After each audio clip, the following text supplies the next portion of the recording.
બેન, આપ જાણો છો કે હમણાં ગુજરાત ભાજપ પ્રદેશ પ્રમુખ પ્રદીપભાઈ પંચાલે જે કોઈ વાણી વિલાસ બનાસકાંઠા ખાતે કર્યો તેના પ્રત્યાઘાત જેએનસી મેનેજર વ્યક્તિ વિશેષની પણ સ્ત્રી સમાજ અને સમગ્ર ગુજરાત અને સમાજ દેશમાં પણ સ્ત્રીનું સન્માન જળવાવું જોઈએ.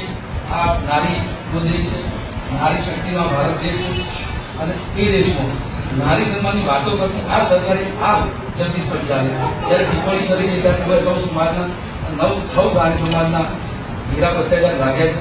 આ શબ્દોનો અમે વખોડીએ છીએ. કાયદાકીય આ જગદીશભાઈ પંચાલનું જે કોઈ તમારાથી થતું હોય એવી અમારી લાગણીને માગણી છે.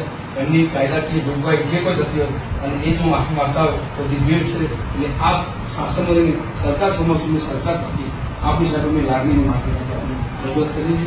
રજૂઆત અમારી માણસા ઠાકોર સમાજ વતી અમે માગણી મૂકીએ છીએ કે ભારતીય જનતા પાર્ટીના પ્રદેશ પ્રમુખ જગદીશ પંચાલ જાહેરમાં માફી માંગી અને ઠાકોર સમાજનું માન જાળવવા એ માણસા ઠાકોર સમાજની વિનંતી છે.